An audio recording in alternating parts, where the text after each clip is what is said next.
जब किसी आत्मा का बोझ असहनीय हो जाता है, जब जीवन की आवाजें भीतर के मौन को ढक देती हैं, तब वह पुकारता है परम शांति के लिए, ईश्वर के लिए परमहंस। योगानंद ने कहा था, ईश्वर को पाना जीवन का अंतिम और एकमात्र उद्देश्य है। बाकी सब अनुभव सिर्फ अनुभव है। किंतु क्या आप स्वयं को ईश्वर में विलीन कर सकते हैं? क्या संभव है? यह विलय, यह गहराई, यह पूर्ण समर्पण। परमहंस योगानंद ने बताया कि ईश्वर कोई दूर बैठा देवता नहीं है। वह आपके भीतर एक जलती हुई लौ की तरह है, जिसे केवल शांति, ध्यान और आंतरिक प्रेम से महसूस किया जा सकता है। हम बार बार संसार की ओर देखते हैं, पर उस लौ की ओर देखने से डरते हैं। यह डर ही वह परछाई है जो ईश्वर से हमारी दूरी बनाती है। यहां से आरंभ होती है वह रहस्यमयी विधि जो न कोई अनुष्ठान मांगती है, न कोई भाषा, न कोई विशेष स्थिति, सिर्फ मांगती है सच्चा भाव और मौन का गहरा आलिंगन। प्रिय साधक, आज की यह प्रस्तुति उस दिव्य अनुभव की ओर एक यात्रा है। कैसे स्वयं को ईश्वर में विलीन किया जाए, यह वही मार्ग है जिसे परमहंस योगानंद जी ने स्वयं जिया और अनुभव किया। आज हम उनकी बताई विधि को समझेंगे और उसका स्पर्श भी करेंगे। यदि आपके भीतर कहीं एक सुना सा खालीपन है, तो यह वीडियो केवल एक संदेश नहीं, आपकी आत्मा की पुकार है जो वर्षों से सुनी जाने की प्रतीक्षा कर रही है। आज बस एक बार रुक जाइए, अपने भीतर उतर जाइए, क्योंकि यह निमंत्रण उस शाश्वत सत्य का है जो सदा से आपके भीतर विद्यमान है। यदि यह वीडियो आपके हृदय को थोड़ा भी छू जाए, तो लाइक करना भले भूल जाए, पर एक कमेंट जरूर करें और इसे दूसरों से साझा करें, क्योंकि यह किसी और की आत्मा के लिए भी एक नई सुबह बन सकता है। तो आइए अब इस अलौकिक यात्रा की शुरुआत करते हैं। योगानंद जी कहते हैं, ध्यान कोई क्रिया नहीं, एक समर्पण है, पर यह समर्पण तब जन्म लेता है जब व्यक्ति अपने भीतर की चुप्पी को सुनने लगता है। जब आप आंखें बंद करते हैं और सांसें गहरी होती हैं, तो मन एक नई यात्रा पर निकलता है, जहां विचार नहीं, भाव बोलते हैं। लेकिन यहां प्रश्न उठता है, क्या हम सच में तैयार हैं भीतर जाने के लिए? क्या हम अपने भीतर की परछाइयों को देखने का साहस रखते हैं?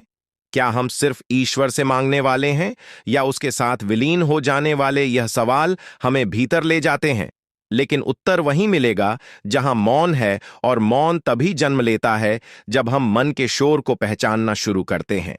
परमहंस योगानंद हमें बार बार ध्यान की एक सरल लेकिन रहस्यमयी विधि की ओर बुलाते हैं, जहां सांस पर ध्यान टिकाना ईश्वर के कंपन से जुड़ने की पहली सीढ़ी है।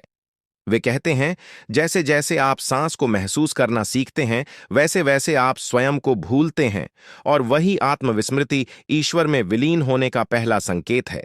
और यही आत्मविस्मृति धीरे धीरे उस द्वार को खोलती है जो हमें सांसारिक माया से निकालकर सत्य की ओर ले जाती है।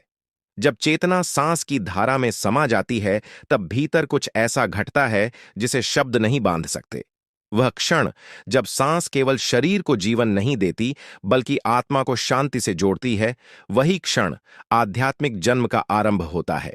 योगानंद जी के अनुसार यही वह बिंदु है जहां बाह्य संसार धीमा हो जाता है और भीतर की ऊर्जा जागना शुरू करती है।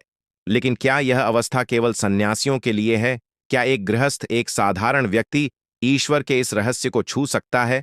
उत्तर है हां, परंतु यह हां इतनी सरल नहीं जितनी सुनाई देती है। यह हां तप की मांग करती है, भीतर झांकने की, असहज होने की, और अपने सबसे अंतरंग भय से आंख मिलाने की। ध्यान केवल आंखें बंद करने का नाम नहीं। ध्यान वह दर्पण है जिसमें आत्मा स्वयं को निहारती है, पर उसमें देखने के लिए पहले भीतर का धुंध हटाना पड़ता है। यह धुंध विचारों की होती है, इच्छाओं की, स्मृतियों की, और सबसे बड़ा स्वयं के भ्रम की। योगानंद जी इस भ्रम को अहम कहते हैं, जो हमें अपने से ही दूर कर देता है। क्या आप जानते हैं कि जब आप मैं कहते हैं, तो वह मैं कौन है?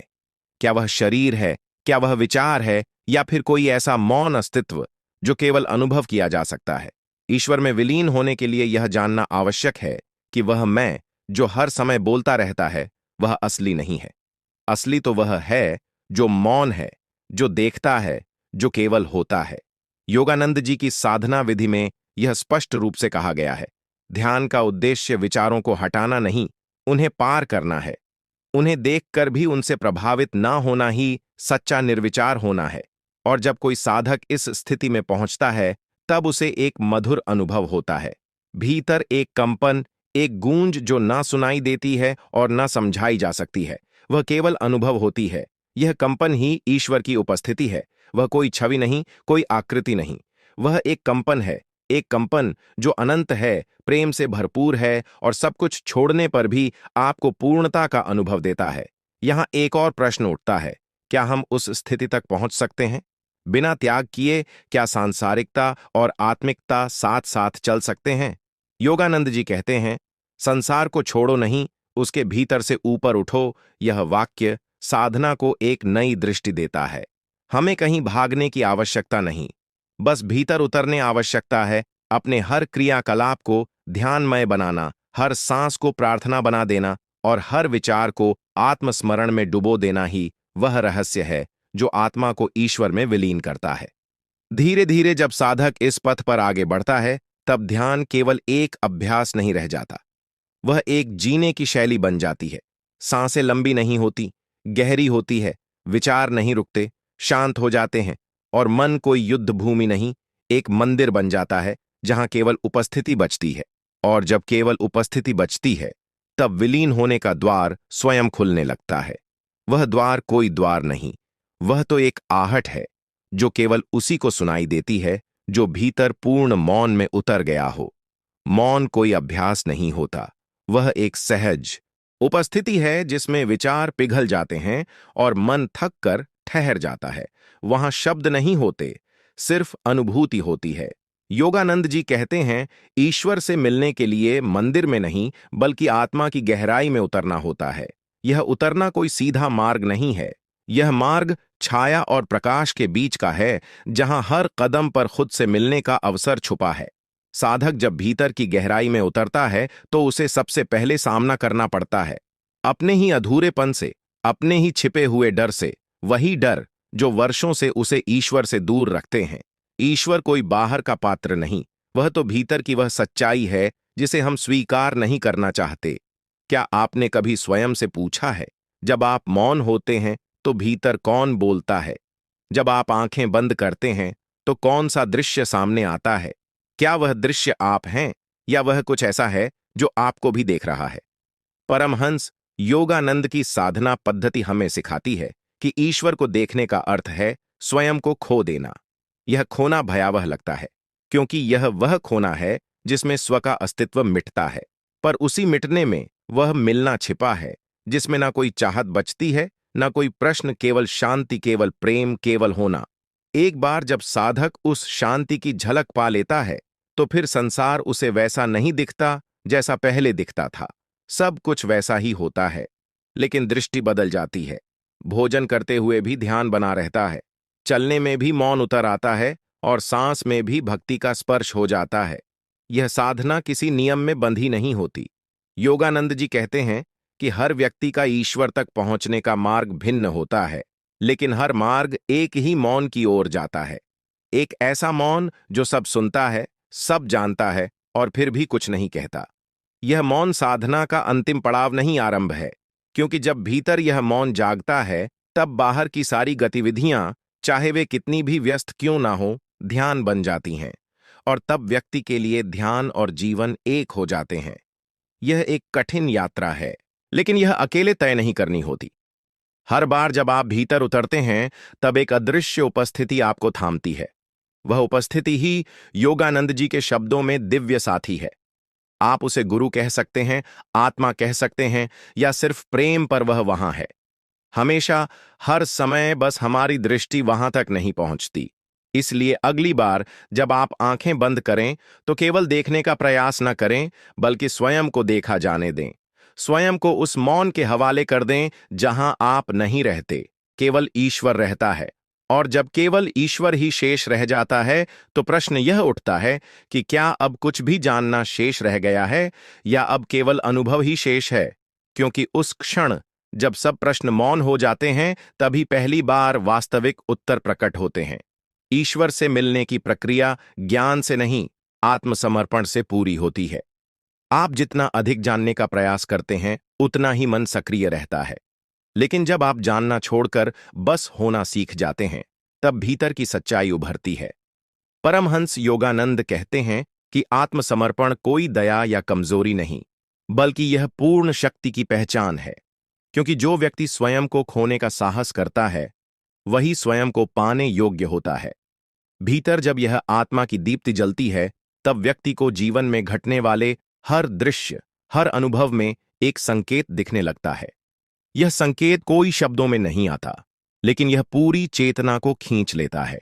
क्या आपने कभी गौर किया है कि जब आप बहुत चुप होते हैं तो अचानक कुछ घटता है? कोई स्मृति नहीं, कोई विचार नहीं, फिर भी ऐसा लगता है जैसे कोई अनदेखा स्पर्श आपको छू गया हो। वही क्षण साधना का बीज बन जाता है। वही क्षण योगानंद जी की भाषा में ईश्वरीय स्पंदन होता है। यह स्पंदन ना तो अनुभव किया जा सकता है, ना किसी और को समझाया जा सकता है। यह केवल स्वयं में ही घटता है। जिन्होंने इसे जाना है, उनके जीवन में फिर कोई और केंद्र नहीं रह जाता। फिर सब कुछ ईश्वरमय हो जाता है। दर्द भी, आनंद भी, खोना भी, पाना भी, सब उसी के चरणों में विलीन हो जाता है। और जब सब कुछ उसमें विलीन हो जाए, तब एक नया जीवन जन्म लेता है। एक ऐसा जीवन जो संसार में रहते हुए भी संसार का नहीं होता। एक ऐसा जीवन जिसमें कोई आकांक्षा नहीं रहती, केवल उपस्थिति रहती है। उसी उपस्थिति में, उस मौन की देहरी पर अब हम आपको एक कथा के पास ले चलते हैं। एक ऐसी कथा जो शायद आपकी चेतना को छू ले, जो किसी पुराने प्रश्न को फिर से जीवित कर दे या किसी नई अनुभूति का द्वार खोल दे। और कथा आरंभ होती है वहां से जहां एक हृदय ने पहली बार ईश्वर से कुछ मांगा नहीं, बल्कि स्वयं को अर्पण कर दिया। बहुत समय पहले की बात है। किसी अज्ञात गांव की शांत पहाड़ी घाटियों में एक वृद्ध संत रहा करते थे। उनका नाम था सुरनाथ। लोग उन्हें एक रहस्यमय आत्मा मानते थे। ना वे किसी से कुछ कहते, ना किसी से कुछ मांगते, बस घाटी के उस पुराने वटवृक्ष के नीचे प्रतिदिन चुपचाप बैठे रहते।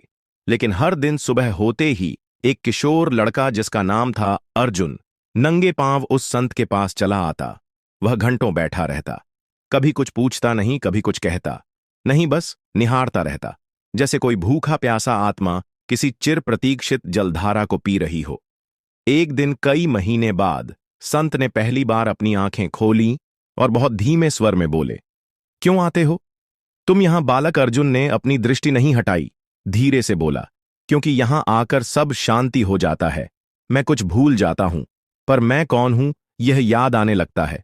सुरनाथ मुस्कुराए नहीं ना, कुछ बोले। उन्होंने बस एक संकेत किया। मिट्टी में एक छोटी रेखा खींची, फिर एक पत्थर उठाकर उसे उस रेखा पर रख दिया और बोले, यदि ईश्वर को पाना है तो इस पत्थर को हटाए बिना इस रेखा को छोटा करो। अर्जुन चकित हुआ, सोचा यह कैसा प्रश्न है। उसने चारों ओर देखा, कुछ समझ ना आया। फिर वह उठा, रेखा के दूसरे किनारे एक और लंबी रेखा खींच दी। अब पहली रेखा छोटी लग रही थी। बिना पत्थर को हटाए सुरनाथ की आंखों में पहली बार एक हल्का सा आलोक उभरा। उन्होंने कहा, ईश्वर को पाना है तो स्वयं को बड़ा मत बना, ईश्वर को और बड़ा कर दे, तब तेरा अहम छोटा लगेगा और ईश्वर का सागर तुझे बहा ले जाएगा। उस दिन से अर्जुन ने कुछ मांगना छोड़ दिया। अब वह संत के पास आता, लेकिन अब नजरें नीची रखता। अब वह मौन में उतरने लगा था। लेकिन यह यात्रा वहां खत्म नहीं हुई। एक दिन गांव में एक भीषण बाढ़ आई। सब कुछ डूब गया, खेत, घर, मंदिर। लोग पहाड़ियों की ओर भागे। स्वर्णनाथ का वटवृक्ष भी पानी में बह गया और अर्जुन वह संत को बचाने लौटा। लेकिन वहां कुछ नहीं था, न संत न उनका आसन, बस एक लकड़ी का टुकड़ा पानी पर बहता हुआ, जिस पर किसी ने उंगली से लिखा था, मैं अब भीतर हूं। उस दिन अर्जुन पहली बार रोया। वह चिल्लाया नहीं, उसने किसी से शिकायत नहीं की, बस वहीं बैठा रहा पानी में। और धीरे धीरे उसकी आंखें बंद होने लगीं। उसने अनुभव किया कि वह स्वयं कोई और नहीं, वही स्पंदन है, वही मौन है, वही ईश्वर का एक अंश है। उस दिन से अर्जुन भी बोलना छोड़ दिया, लेकिन उसकी उपस्थिति अब स्वयं एक उत्तर बन चुकी थी। और यही कहानी हमें ले जाती है उस बिंदु पर जहां योगानंद कहते हैं, ईश्वर केवल वहां नहीं रहता जहां तुम उसे पुकारते हो, वह वहां भी होता है जहां तुम मौन हो जाते हो। क्या अर्जुन को स्वर्णनाथ ने छोड़ दिया था, या वे स्वयं अर्जुन के भीतर समा गए थे? क्या कभी गुरु अलग होते हैं, या वह बस रूप बदलते हैं और भीतर की ज्योति बन जाते हैं? लेकिन अर्जुन की यह यात्रा अभी पूरी नहीं हुई थी, क्योंकि अगली सुबह वह एक ऐसे निर्णय पर पहुंच चुका था जो उसकी आत्मा को सदा के लिए बदल देने वाला था। अर्जुन ने उस बाण भरे दिन वटवृक्ष के अवशेषों के बीच एक निर्णय लिया। उसने सोचा, मैं अब जीवन को बाहर नहीं खोजूंगा। और उसी दिन उसने गांव, घर, परिवार सब कुछ छोड़ दिया।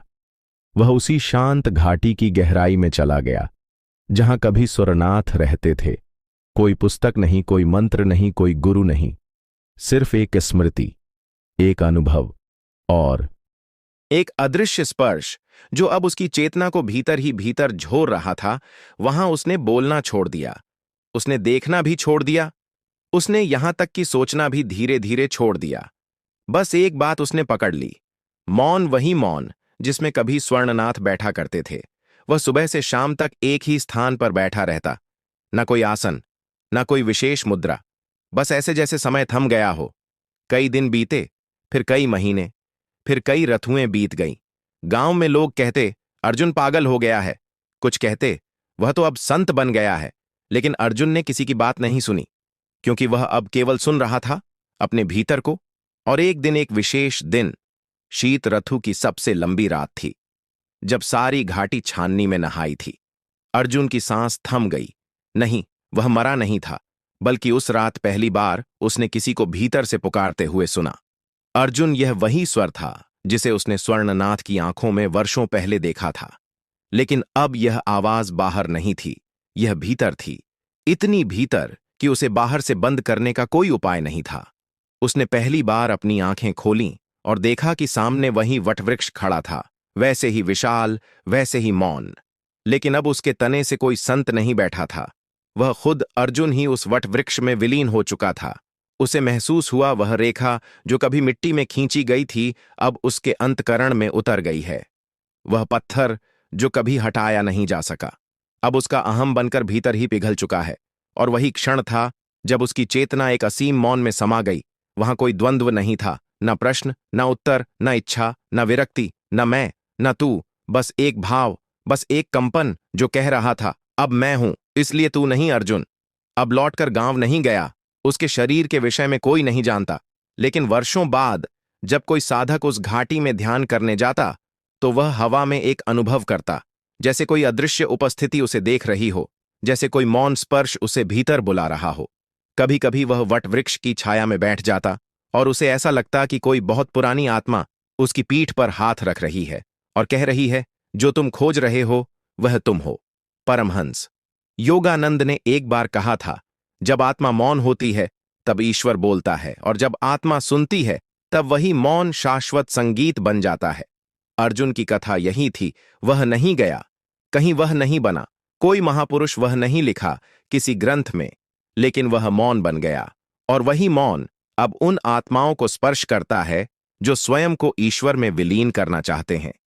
लेकिन ईश्वर में विलीन होना केवल अनुभव नहीं है, वह एक साधना है, एक रहस्य है जिसे केवल मौन से नहीं, दृष्टि से भी समझना होता है।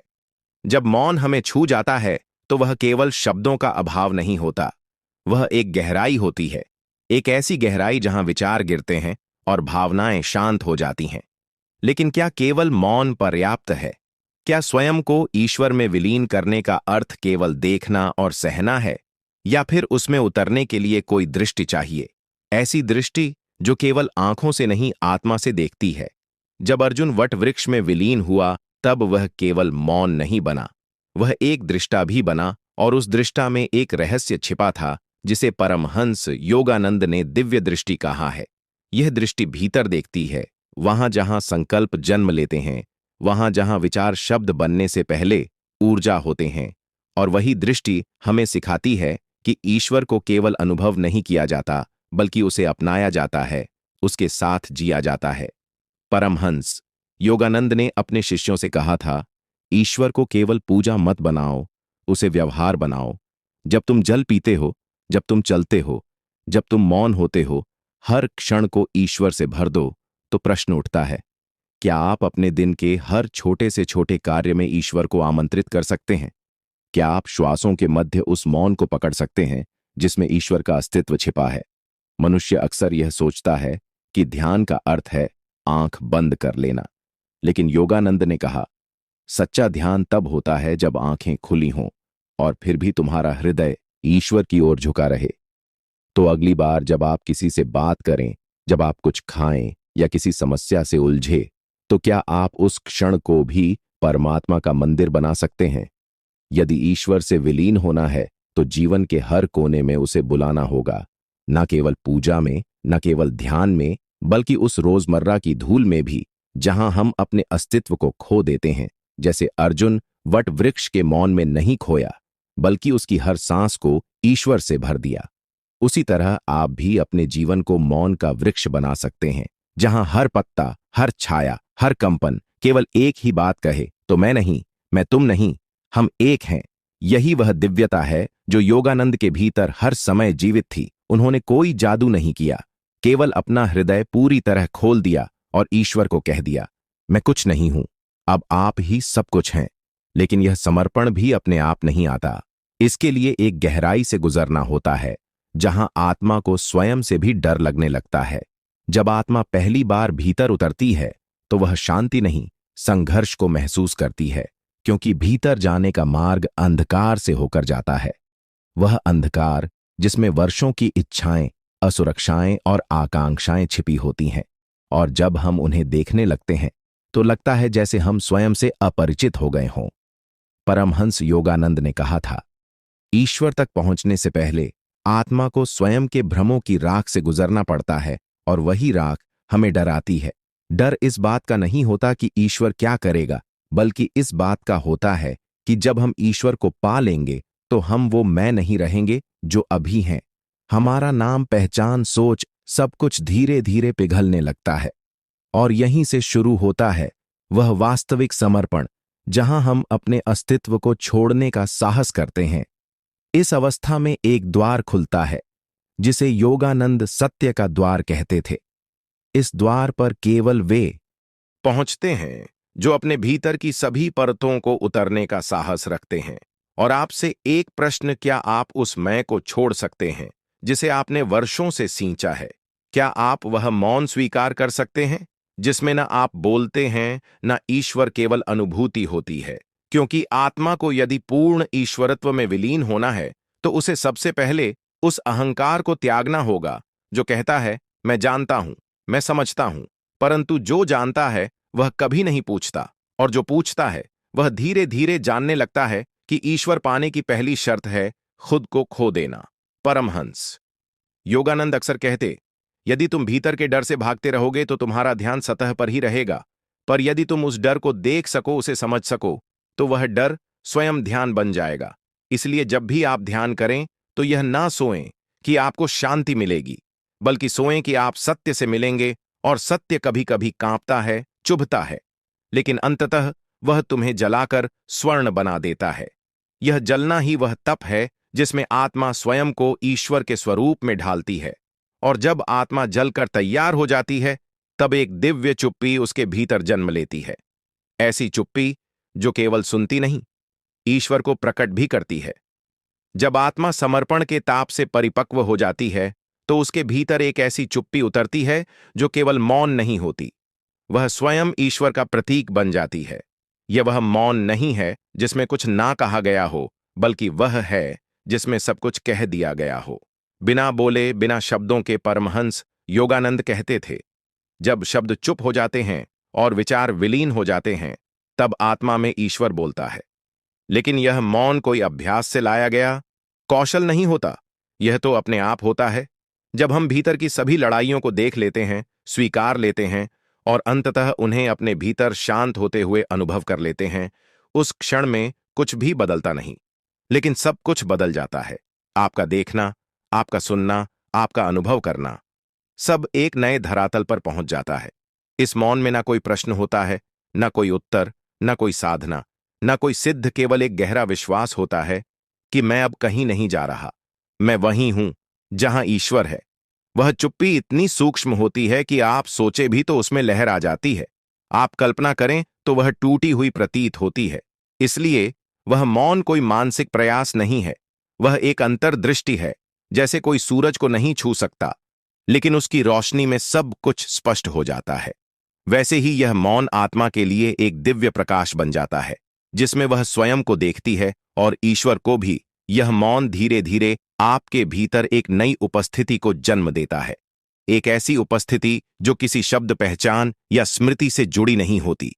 वह केवल होती है, जैसे प्रभात की पहली किरण जो ना कुछ कहती है ना कुछ चाहती है, फिर भी संपूर्ण हो जाती है। अब यही मौन आपको भीतर की उस अगली सीढ़ी पर ले जाने को तैयार है, जहां केवल मौन पर्याप्त नहीं रह जाता, जहां आत्मा ईश्वर के साथ संवाद करने की इच्छा रखती है, न कि शब्दों से, बल्कि एक गढ़, सूक्ष्म और अनकहे कंपन के माध्यम से। और उस मौन की गोद में जब आत्मा की पुकार बिना आवाज के उठती है, तब एक ऐसा संवाद शुरू होता है जो सुनाई नहीं देता, लेकिन अनुभव में गूंजता रहता है। जब आत्मा मौन के पार उस सूक्ष्म संवाद की ओर बढ़ती है, तो वह देखती है कि वह जो कभी बाहर था अब भीतर है, वह जो कभी दूसरों से था अब स्वयं के भीतर है। यह अनुभव शब्दों से परे है, क्योंकि यह एक ऐसा संवाद है जो बिना ध्वनि के चलता है, लेकिन उसकी गूंज हजारों संसारों में गूंजती है। परमहंस योगानंद ने इस अनुभव को ईश्वर की धड़कन से मिलन कहा था, और यह कोई बाहरी मिलन नहीं है, बल्कि भीतर की वह चेतना है जो हर सांस के साथ महसूस होती है। यह वह मिलन है जो आपको इस पृथ्वी के पलों से जुड़ने के बजाय संसार के पार एक शाश्वत रिश्ते की पहचान दिलाता है। इस संवाद का कोई निश्चित रूप नहीं होता। यह ना तो शब्दों में बंधता है न विचारों में। यह केवल भावना, अनुभूति और एक निराकार अनुभव होता है। ऐसा अनुभव जिसमें आत्मा अपने अस्तित्व के सत्य को जानने लगती है। जब तक हम शरीर और मन के स्तर पर विचार करते हैं, हम अपने आप को सीमित महसूस करते हैं, लेकिन जैसे ही हम इस सूक्ष्म संवाद में प्रवेश करते हैं, हम समझने लगते हैं कि हम अपने भीतर दिव्य का रूप हैं, जो कभी खत्म नहीं हो सकता, जो कभी हदबंदी नहीं करता। यहां एक महत्वपूर्ण प्रश्न उठता है, क्या हम सचमुच उस संवाद के लिए तैयार हैं? क्या हमारी चेतना सच में उस विशालता को स्वीकार करने के लिए तैयार है? क्या हम अपने अहंकार को इतना लचीला बना पाए हैं कि हमें यह समझ में आ जाए कि हम केवल एक भिन्न रूप में ही दिव्य से जुड़े हुए नहीं हैं, बल्कि हम उसी दिव्य के अनमोल रूप हैं? हम अक्सर बाहरी रूपों से बंधे रहते हैं, कभी धर्म में, कभी पहचान में, कभी रिश्तों में, लेकिन यह सूक्ष्म संवाद हमें हर रूप से पार करके उस दिव्य सत्य से जोड़ता है जो सभी रूपों से परे है। यह अनुभव हमें एक ऐसे अनंत प्रेम में डुबो देता है जो ना तो शर्तों से बंधा है ना परिस्थितियों से। यह प्रेम ना केवल हमारे अंदर होता है, बल्कि यह हमारे चारों ओर व्याप्त होता है। यह हमें हमारी वास्तविकता का एहसास कराता है। जब हम इस संवाद को महसूस करने लगते हैं, तो हम खुद को और सृष्टि को एक नया दृष्टिकोण से देखने लगते हैं। हमारे भीतर का गहरा शांति जो कभी खोई हुई लगती थी, वह अब अपने अस्तित्व की सारी स्पष्टता के साथ वापस लौट आती है। अब हम उस ध्यान में रहते हैं जहां हर चुप्पी, हर क्षण, हर सांस एक संवाद है जो केवल और केवल ईश्वर से होता है। जब आत्मा इस संवाद को पूर्ण रूप से ग्रहण करती है, तो वह भीतर की ओर मोड़ने वाली शक्ति को पहचानती है, एक शक्ति जो उसे अपने सर्वश्रेष्ठ रूप में व्यक्त करने के लिए प्रेरित करती है। जब आत्मा इस संवाद को पूर्ण रूप से ग्रहण करती है, तो वह भीतर की ओर मोड़ने वाली उस शक्ति को पहचानती है जो उसे अपने वास्तविक स्वरूप की गहराई में उतार देती है। अब चेतना केवल ज्ञान का संग्रहण नहीं करती, बल्कि वह स्वयं ज्ञान बन जाती है। यहां अनुभव केवल एक विचार नहीं रह जाता, यह अस्तित्व का प्रमाण बन जाता है। जैसे रात्रि के अंधकार में एक क्षण आता है जब तारे मौन रहते हैं, लेकिन फिर भी उनका प्रकाश धरती को छूता है, वैसे ही एक पल आता है जब आत्मा मौन में होते हुए भी पूरे ब्रह्मांड से संवाद करने लगती है। यह कोई चमत्कार नहीं है, यह कोई कल्पना नहीं है, बल्कि यह उस आत्मिक यात्रा का स्वाभाविक परिणाम है जिसमें साधक खुद को छोड़कर उस अपरिभाषित अनाम अखंड में विलीन करता चला जाता है। लेकिन क्या वाकई यह इतना सरल है? क्या मन की अनेकों परतें यूं ही एक क्षण में उतर जाती हैं? क्या वह सब जो वर्षों से संचित हुआ है, भय, अपेक्षा, पहचान, क्या वे सब सहजता से विलीन हो जाती हैं? यहां वह प्रश्न उभरता है जो आत्मा को भीतर तक झोरता है। क्या आप उस मौन की तैयारी में हैं जहां सब कुछ है पर कोई शब्द नहीं? क्या आप वह देखने को तैयार हैं जो देखने पर आपकी सारी सीमाएं मिट जाएंगी? परमहंस योगानंद ने एक बार कहा था, ईश्वर को केवल वह पा सकता है जो अपने भीतर की गहराई में उतरने का साहस रखता है, जो अकेलेपन को त्याग नहीं स्वीकार करता है। यह स्वीकार ही साधना की पहली दीक्षा है, जहां कोई आरंभ नहीं और कोई अंत नहीं। यह वह अवस्था है जहां आप ना तो साधक रह जाते हैं ना साधना, आप केवल होने में स्थित हो जाते हैं। इस होने में एक अद्भुत स्थिरता होती है, जैसे पर्वत की चोटी पर पड़ा एक बर्फ का टुकड़ा, मौन, स्थिर और दिव्यता से पूर्ण। इस अवस्था में ध्यान केवल अभ्यास नहीं होता, वह एक स्वाभाविक गति बन जाता है, जैसे किसी झरने का बहाव, जैसे किसी दीपक की लौ।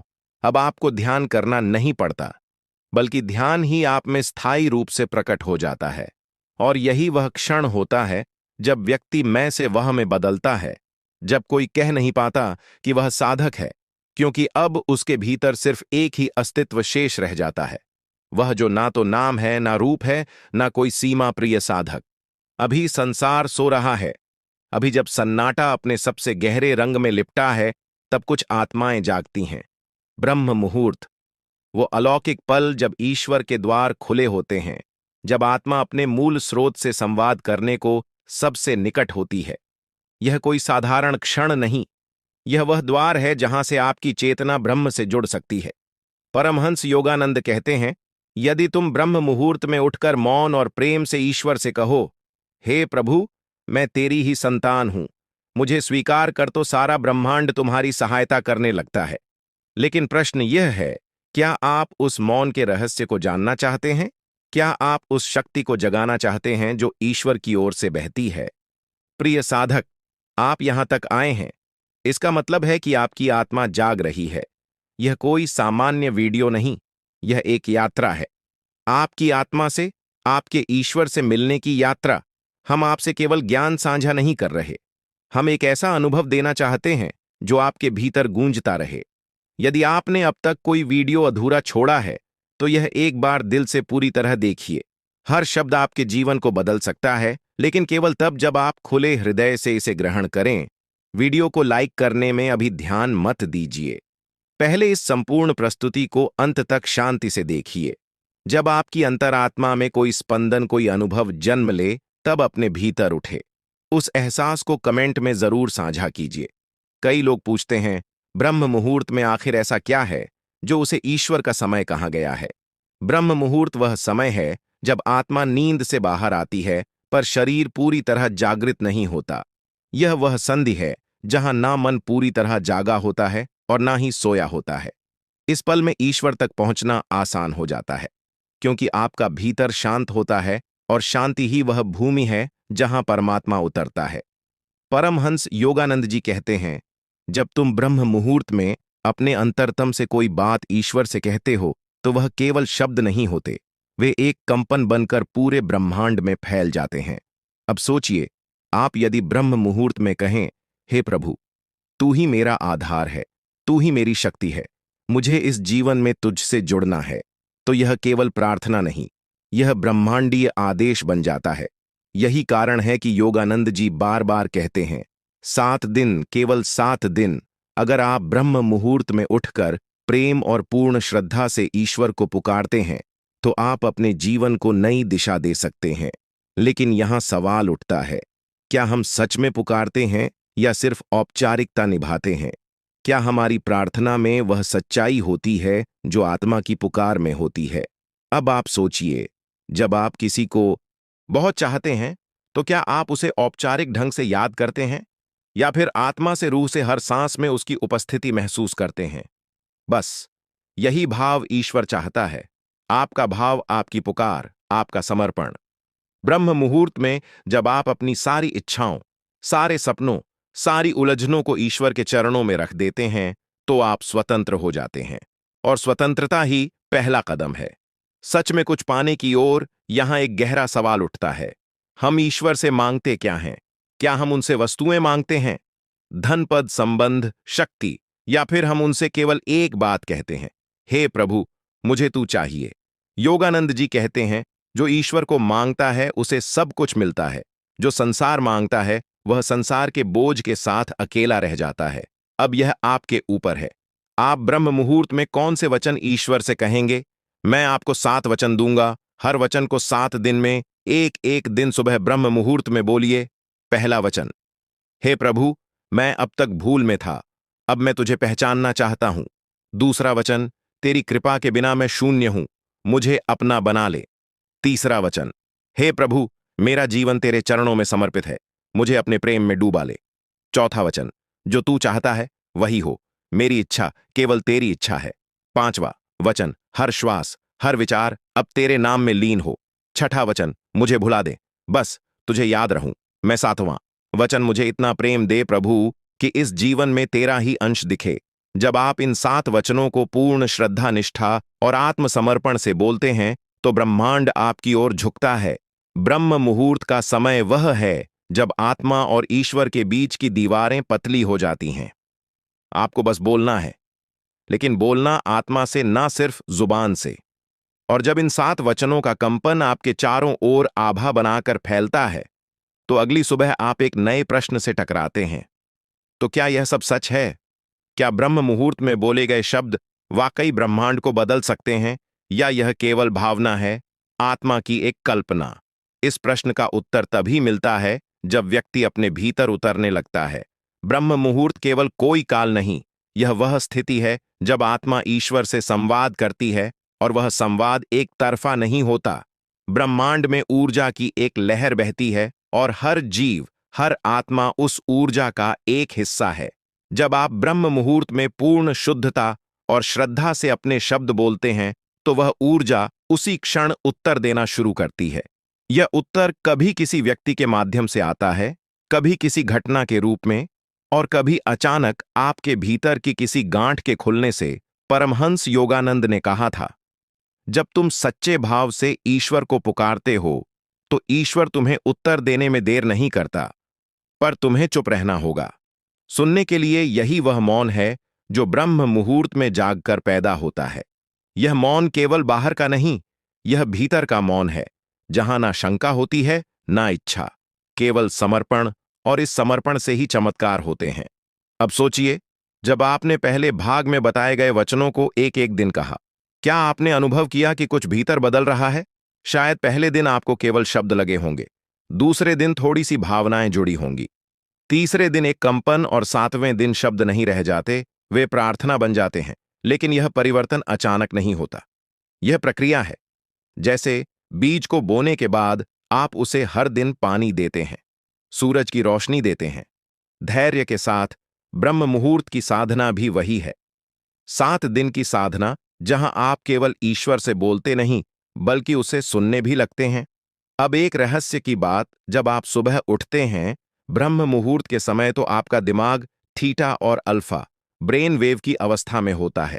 इस अवस्था में चेतना अर्ध जागृत होती है और अचेतन मन सबसे अधिक ग्रहणशील होता है। जो भी आप उस समय बोलते हैं वह सीधे आपके अचेतन में उतर जाता है, जैसे बीज सीधे मिट्टी के भीतर।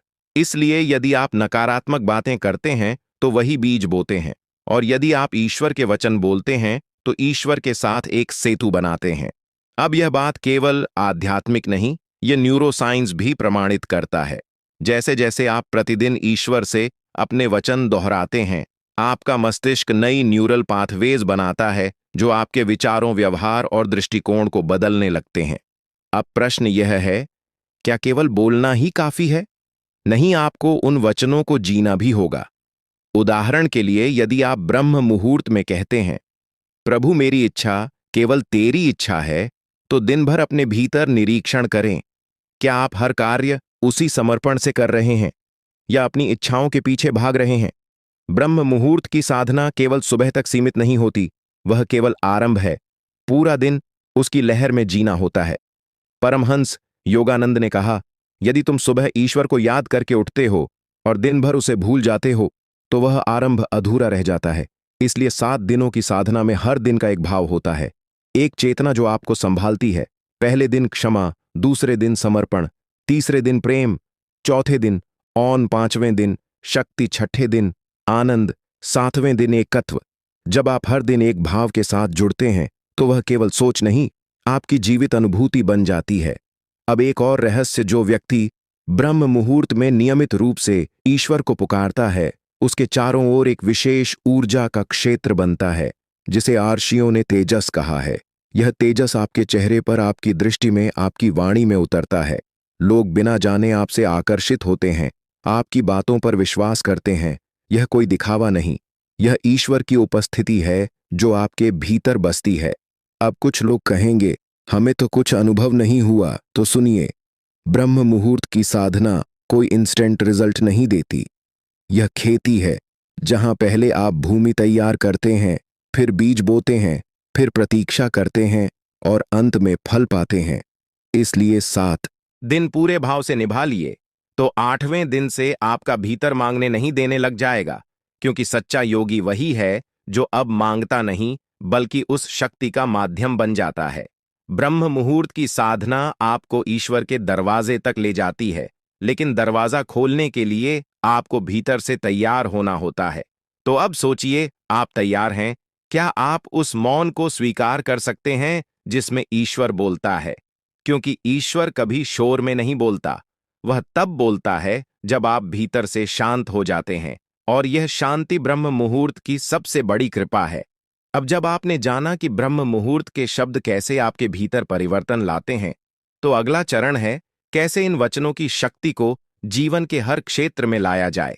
रात के अंतिम प्रहर में जब गहरा अंधकार होता है, तो कहीं भीतर भी एक मौन रोशनी जाग रही होती है। वही ब्रह्म मुहूर्त की पहली पुकार है। यह कोई बाहरी आवाज नहीं, यह आत्मा का कंपन है, जो धीरे धीरे हमें अपने असली स्वरूप की ओर खींचता है। लेकिन प्रश्न यह है, क्या यह अनुभव केवल ब्रह्म मुहूर्त तक सीमित रहेगा? क्या यह 7 दिवसीय साधना केवल एक प्रक्रिया है, या फिर यह पूरे जीवन की दिशा बदल सकती है? यहां पर एक गहरी बात को समझना जरूरी है। साधना का अर्थ केवल एक क्रिया नहीं, बल्कि जीवन के हर पल में ईश्वर की उपस्थिति को महसूस करना है। परमहंस योगानंद जी ने कहा था, जो व्यक्ति हर सुबह ब्रह्म मुहूर्त में ईश्वर से बात करता है, धीरे धीरे उसे एहसास होने लगता है कि ईश्वर कभी मौन नहीं था, वह हमेशा बोल रहा था, बस हम ही सुन नहीं पा रहे थे। यही साधना की सफलता है, जब ईश्वर केवल सुबह का विषय ना रहे, बल्कि जीवन की हर घड़ी में हमारे साथ हो। अब इस बिंदु पर एक प्रश्न आता है, कैसे यह अनुभव जीवन में स्थायी बन सकता है? कैसे यह 7 दिन की साधना हमारे हर दिन की आत्मा बन सकती है? इसका उत्तर है आत्मा के 7 चरण। आत्मा के 7 चरण जो ब्रह्म मुहूर्त से शुरू होते हैं, लेकिन हमारे जीवन को बदलने के लिए आगे बढ़ते हैं। पहला चरण, मौन में उतरना। साधना का पहला चरण है मौन। ब्रह्म मुहूर्त में जब आप अपनी आंखें खोलते हैं, तो कुछ भी बोलने से पहले 1 मिनट के लिए पूर्ण मौन में डूब जाइए। कोई शब्द नहीं, कोई विचार नहीं, सिर्फ मौन। यह वह अवस्था है जहां मन शून्य होता है और आत्मा पूर्ण होती है। दूसरा चरण, ईश्वर को समर्पित। पहला विचार। हर दिन जब हम उठते हैं, तो पहला विचार सबसे शक्तिशाली होता है, क्योंकि वही पूरे दिन की ऊर्जा निर्धारित करता है। ब्रह्म मुहूर्त में उठते ही अपना पहला विचार ईश्वर को समर्पित करिए। हे प्रभु, यह जीवन तेरा है, आज का यह दिन भी तेरा है, मुझे वह करने दे जो तू चाहता है। जैसे ही यह विचार आपके भीतर आता है, आपका पूरा दिन शुद्धता और दिव्यता से भरने लगता है। तीसरा चरण, ईश्वर को देखने की दृष्टि। अब यहां पर एक गहरी बात आती है। साधना केवल प्रार्थना से पूरी नहीं होती, हमें अपने चारों ओर ईश्वर को देखना भी सीखना होगा। परमहंस योगानंद जी ने कहा था, जिस दिन तुम हर व्यक्ति में ईश्वर को देखने लगोगे, उस दिन तुम जान जाओगे कि ईश्वर हमेशा तुम्हारे साथ था। इसलिए अपने दिन की शुरुआत में ही यह संकल्प लें, आज मैं हर व्यक्ति में ईश्वर को देखूंगा, आज मैं हर परिस्थिति में उसकी इच्छा पहचानूंगा। चौथा चरण, भावनाओं का नियंत्रण। यह सबसे महत्वपूर्ण चरण है। ब्रह्म मुहूर्त की साधना के दौरान हम ईश्वर के प्रेम में डूब जाते हैं, लेकिन जैसे ही दिन बीतता है, छोटी छोटी बातें हमें विचलित करने लगती हैं। अब यहां पर एक प्रश्न उठता है, क्या हम अपनी भावनाओं के दास हैं, या हम अपने भीतर शांति को धारण कर सकते हैं? इसका उत्तर प्रत्येक क्षण ईश्वर के स्मरण में है। जब भी कोई नकारात्मक भावना आए, बस यह कहिए, यह मेरी सच्चाई नहीं है, मेरी सच्चाई ईश्वर है। और आप देखेंगे कि धीरे धीरे आपके भीतर एक नई स्थिरता जन्म लेने लगेगी। चरण आत्मा से संवाद। ब्रह्म मुहूर्त केवल ईश्वर से प्रार्थना करने का समय नहीं है, बल्कि ईश्वर के उत्तर को सुनने का भी समय है। परमहंस योगानंद जी कहते थे, यदि तुम ईश्वर से बात कर सकते हो तो क्या ईश्वर तुमसे बात नहीं कर सकता? लेकिन उसके लिए हमें भीतर की आवाज को सुनना सीखना होगा। हर दिन ब्रह्म मुहूर्त में उठकर प्रार्थना के बाद थोड़ी देर आंखें बंद करके बैठिए। किसी शब्द की अपेक्षा न करें, बस मौन में सुनने का प्रयास करें। कई बार उत्तर शब्दों में नहीं आता, बल्कि एक भावना, एक संकेत, एक शांति की लहर बनकर आता है। छठा चरण, दिन भर का आत्मस्मरण। ब्रह्म मुहूर्त की साधना को दिन भर जीवित रखने के लिए हर घंटे कुछ सेकंड का मौन लें और कहें, प्रभु मैं जाग रहा हूं, मैं तुझे देख रहा हूं, मैं तुझे महसूस कर रहा हूं। यह छोटा सा अभ्यास आपके भीतर एक स्थायी जागरूकता को जन्म देगा। सातवां चरण, रात्रि समर्पण। साधना की पूर्णता तब होती है जब हम रात को सोते समय अपना पूरा दिन ईश्वर को समर्पित कर देते हैं। रात में सोने से पहले कहिए, हे प्रभु, आज का दिन तेरा था, कल भी तेरा होगा, अब मैं तेरी गोद में सोता हूं। जब दिन की शुरुआत ईश्वर से होती है और अंत भी उसी में होता है तो जीवन स्वयं ईश्वर बन जाता है। अब आप सोचिए, क्या यह 7 दिवसीय साधना थी या यह जीवन की नई दिशा थी? जो इसे केवल 7 दिन के लिए करते हैं वे एक अनुभव प्राप्त करते हैं, लेकिन जो उसे हर दिन करते हैं वे परिवर्तन प्राप्त करते हैं। परमहंस योगानंद जी ने कहा था, यदि तुम ईश्वर को पुकारते रहो तो एक दिन वह उत्तर देना शुरू कर देगा, और जब वह उत्तर देता है तो जीवन में अंधकार का कोई स्थान नहीं रहता। तो अब प्रश्न यह है, क्या आप अपने भीतर उस उत्तर को सुनने के लिए तैयार हैं? अब जब हमने समझा कि ब्रह्म मुहूर्त की साधना कैसे पूरे जीवन का हिस्सा बन सकती है, तो अगला प्रश्न उठता है, क्या यह साधना केवल मानसिक है या इसका प्रभाव हमारी भौतिक दुनिया पर भी पड़ता है? कई लोग यह मानते हैं कि साधना एक व्यक्तिगत अनुभव है जिसका संबंध केवल आत्मा, मन या भावनाओं से होता है। लेकिन जब साधना सही ढंग से पूरी श्रद्धा और निरंतरता से की जाती है तो इसका असर केवल भीतर तक नहीं रहता, बल्कि यह हमारे कर्मों को, संबंधों को, धन को, स्वास्थ्य को, भाग्य को, यहां तक कि पूरे जीवन के घटनाक्रमों को बदलने लगता है। आपने सुना होगा, जैसे सोचोगे वैसे बनोगे, परंतु यह पूरा सत्य नहीं है। सत्य यह है, जैसे कंपन में रहोगे वैसा ही जीवन बाहर प्रकट होगा। और ब्रह्म मुहूर्त की साधना का मूल उद्देश्य यही है, आपके भीतर के कंपन को दिव्यता से भर देना, ताकि बाहर की दुनिया स्वतः बदलने लगे। अब इस गढ़ सत्य को हम गहराई से समझते हैं। साधना कैसे हमारे जीवन के 7 भौतिक क्षेत्रों को प्रभावित करती है। पहला क्षेत्र, भाग्य का परिवर्तन। कई लोग कहते हैं, भाग्य बदल नहीं सकता, लेकिन यह अर्ध सत्य है। भाग्य 2 प्रकार का होता है, एक स्थूल भाग्य जो अतीत के कर्मों से बना है, 2 सूक्ष्म भाग्य जो वर्तमान के विचार, भावना और साधना से बनता है। ब्रह्म मुहूर्त में जब आप एकाग्र होकर 7 दिन तक यह वचन लेते हैं, मेरी हर भावना, मेरा हर विचार प्रभु की उपस्थिति में जाग रहा है, तो यह केवल एक वाक्य नहीं रहता, बल्कि यह एक ऊर्जा की ध्वनि बन जाता है जो सूक्ष्म जगत में आपके पुराने कर्मों के प्रभाव को बदलने लगती है। क्योंकि ऊर्जा से ऊपर कोई भाग्य नहीं, और ब्रह्म मुहूर्त में उठने वाला व्यक्ति भाग्य नहीं, ऊर्जा को नियंत्रित करना सीख जाता है। दूसरा क्षेत्र, धन और समृद्धि। यह बात सामान्य रूप से स्वीकार की जाती है कि धन केवल मेहनत से नहीं आता, बल्कि एक विशेष चेतना की आवश्यकता होती है। ब्रह्म मुहूर्त की साधना के दौरान आपका मन जब शांत होता है और आप प्रभु से संवाद कर रहे होते हैं, तो आपके भीतर एक स्वीकृति की तरंग चलती है।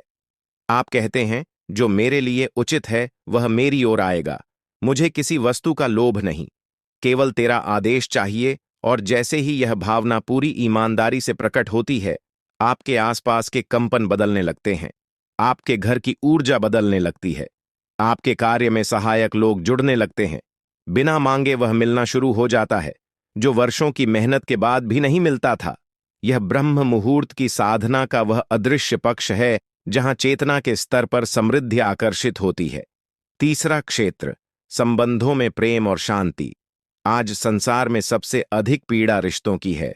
कोई माता पिता से दूर है, कोई जीवन साथी से पीड़ित, कोई बच्चों की उपेक्षा से दुखी। पर क्या कभी आपने सोचा, क्या यह सब हमारे विचारों की ऊर्जा का प्रतिबिंब है? जब आप ब्रह्म मुहूर्त में प्रतिदिन प्रार्थना करते हैं, हे प्रभु, जो भी मेरे जीवन में आया है वह तेरा भेजा हुआ है। मुझे उसके प्रति प्रेम और करुणा की भावना दे, तो धीरे धीरे वह कंपन आपके संबंधों में बहने लगता है। आपका क्रोध मिटने लगता है, आपके भीतर की कड़वाहट गलने लगती है, और जो वर्षों से दूर था वह स्वयं लौटने लगता है। यह कोई चमत्कार नहीं, बल्कि वह सूक्ष्म प्रक्रिया है जो प्रेम की तरंगों से संबंधों की गांठ खोल देती है। चौथा क्षेत्र, स्वास्थ्य और शरीर।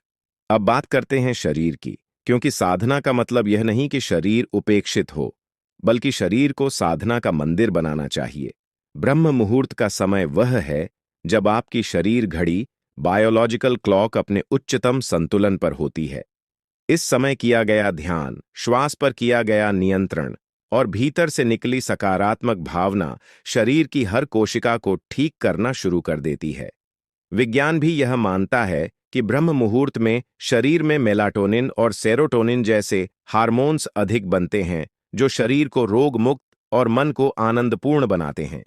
लेकिन यहां रहस्य यह है, जब आप 7 दिन तक हर सुबह एक ही वचन को दोहराते हैं, तो यह आपके डीएनए में उतरने लगता है, और तब शरीर केवल स्वस्थ नहीं होता, बल्कि प्रकाशवान हो जाता है।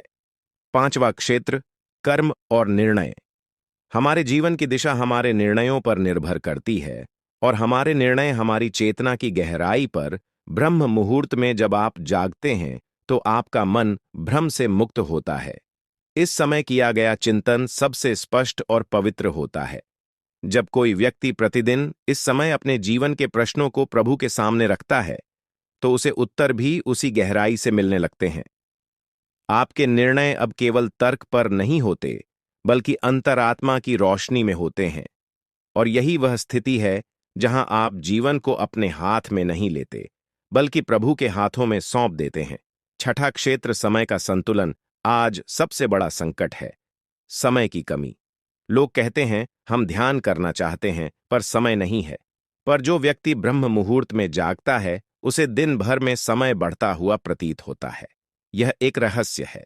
जैसे ही आप दिन की शुरुआत प्रभु के साथ करते हैं, आपकी कार्य क्षमता कई गुना बढ़ जाती है और समय का बहाव सहज हो जाता है। जो लोग 7 दिन तक यह प्रयोग करते हैं, वे पाते हैं कि उन्हें काम करने में तनाव नहीं होता, बल्कि समय झुकता चला आता है। सातवां क्षेत्र, जीवन की दिशा। अब बात करते हैं अंतिम और सबसे गहरे परिवर्तन की। जीवन की दिशा, संसार का सबसे बड़ा भ्रम यही है। हमें नहीं पता कि हमें कहां जाना है, और इसी कारण लोग कभी धन के पीछे, कभी संबंधों के पीछे, कभी मान प्रतिष्ठा के पीछे भागते रहते हैं। लेकिन ब्रह्म मुहूर्त की 7 दिवसीय साधना एक अनदेखा नक्शा खोल देती है। एक ऐसी दिशा दिखाती है जो केवल तुम्हारे लिए बनी है। यह दिशा कोई गुरु नहीं देता, कोई ग्रंथ नहीं बताता। यह केवल तब प्रकट होती है जब आत्मा पूरी तरह प्रभु की गोद में समर्पित होती है। यह दिशा जीवन का वह सत्य बन जाती है जिसके लिए जन्म मिला था। तो अब सोचिए, क्या यह साधना केवल शब्दों की पुनरावृत्ति थी? क्या यह केवल सुबह जल्दी उठने का अभ्यास था, या यह एक ऐसा अदृश्य द्वार था जो धीरे धीरे खुलने लगा और जिसके उस पार जीवन वैसा हो गया जैसा ईश्वर चाहता था? जब यह साधना स्थायी बन जाती है, तो जीवन किस तरह से एक दिव्य अनुभव बन जाता है, जहां हर क्षण, हर सांस एक प्रार्थना बन जाती है। अब तक आपने जाना कैसे? 7 दिनों की ब्रह्म मुहूर्त साधना केवल एक प्रयोग नहीं, बल्कि एक जीवित पुल है जो मनुष्य को आत्मा से जोड़ देता है। आत्मा को सृष्टि से और सृष्टि को ब्रह्मांड की चुप्पी से। परंतु प्रश्न यह है, क्या यह केवल 7 दिनों की साधना थी, या यह एक बीज था जो अब जीवन बनकर खिलने वाला है? साधना का अंतिम रहस्य यही है, जब साधक साधना नहीं करता, बल्कि स्वयं साधना बन जाता है।